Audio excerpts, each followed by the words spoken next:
Sylvester Stallone sat at his desk, an old, familiar space he had spent hours in over the years.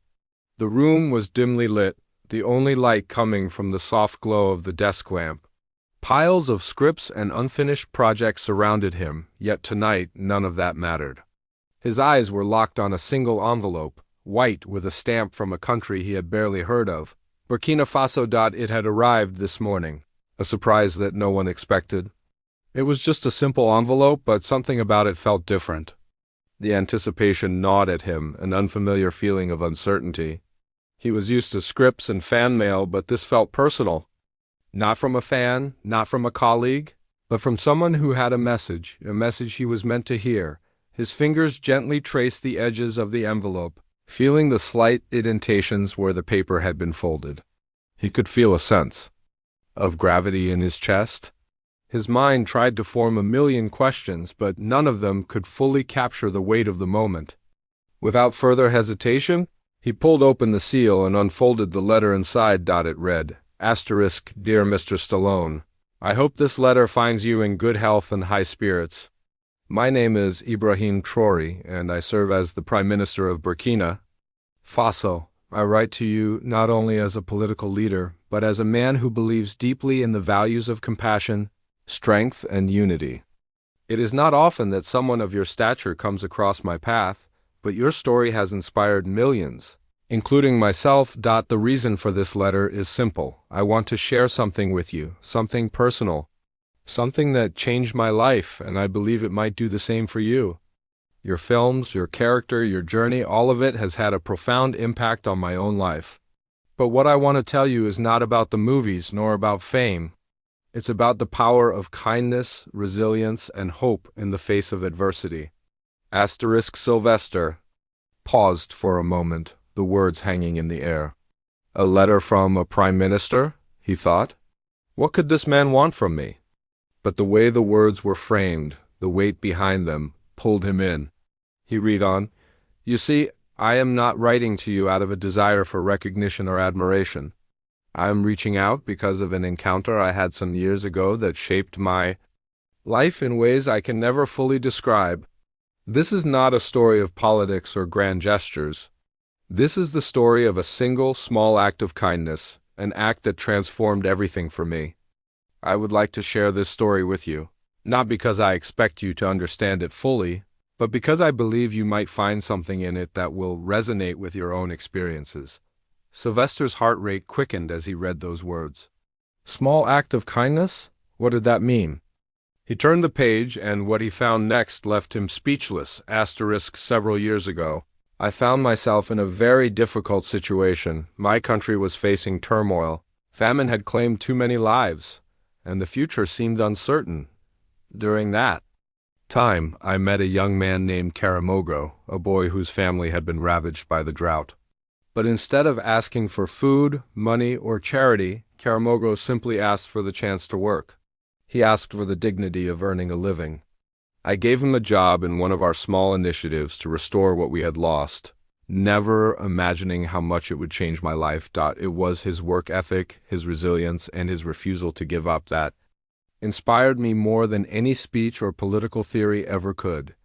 But it wasn't just his work that impacted me, it was his gift. After the rains returned, when the fields began to heal, he carved a statue for me, a lion, and he said, Even in the darkest of times, we can rise, we can stand strong. It was a reminder for me, one that I've carried with me ever since. Sylvester set the letter down, his hands trembling slightly. The idea of kindness and hope felt familiar, but this was something different. It was raw, personal, and deeply moving.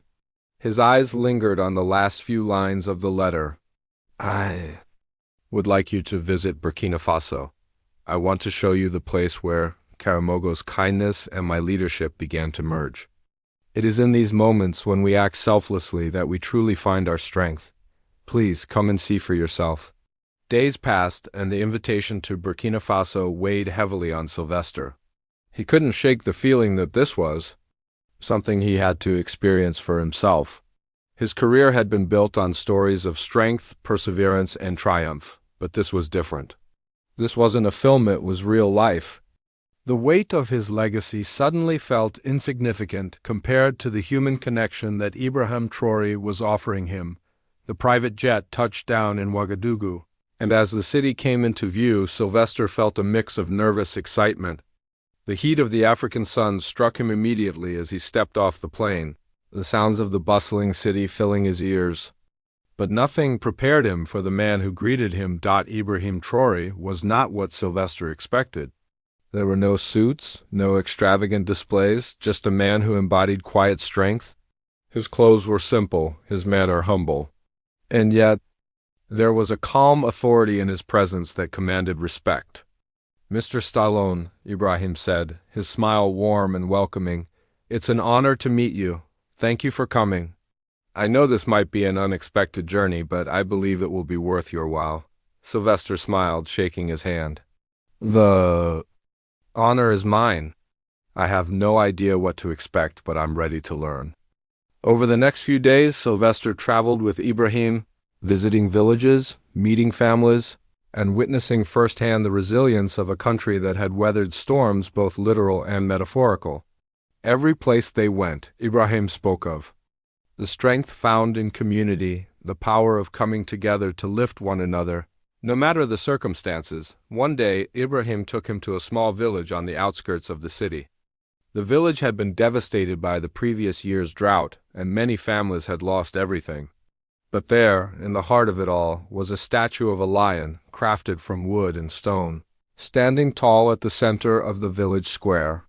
It was the same statue Karamogo had carved for Ibrahim years ago. Sylvester approached it, running his fingers over the rough surface, feeling the energy that emanated from it. Ibrahim stood beside him, watching silently. "This is where it all began," Ibrahim said softly. "It wasn't about grand gestures. It wasn't about power. It was about one small act, Karamogo's gift. He showed me that, even in the darkest moments, we must rise, we must stand strong." Sylvester's eyes softened. "This is incredible. I've been living my life trying to show strength in all the wrong ways. I've fought battles, faced adversaries, but I've never really understood what it means to stand strong without fighting." Ibrahim smiled, placing a hand on Sylvester's shoulder. "That is the greatest strength of all. To rise, not through violence or dominance, but through kindness. And that is what we need now more than ever." The next day, Sylvester found himself sitting with Ibrahim in a small cafe, the sunlight streaming through the windows. Ibrahim shared more of his own story, his journey through the political landscape, the trials of leading a nation through hardship. And yet, despite it all, his belief in the power of kindness had never wavered. "It's not about what we achieve for ourselves," Ibrahim said, his voice steady. "It's about how we help others achieve. How we give, how we serve. That is what will leave a lasting impact." Sylvester's heart swelled as he listened. "I see now," he whispered. "All these years I've been telling stories about power and struggle, but the real power comes from giving, being a part of something greater than yourself." Before he left Burkina Faso, Ibrahim presented Sylvester with the wooden lion statue Karamogo had made. It was a gesture that struck Sylvester deeply, and he could feel the weight of it in his hands. "This lion," Ibrahim said, "is a symbol of strength, but also of compassion. It stands for the belief that no matter how tough things get, we can rise above. Take this with you. Let it remind you that the real power lies in lifting others up." Sylvester left Burkina Faso forever changed. The lessons he learned there didn't just stay with him, they became a part of him. And as he boarded the plane home, he understood more than ever that kindness, selflessness, and hope were the true sources of strength.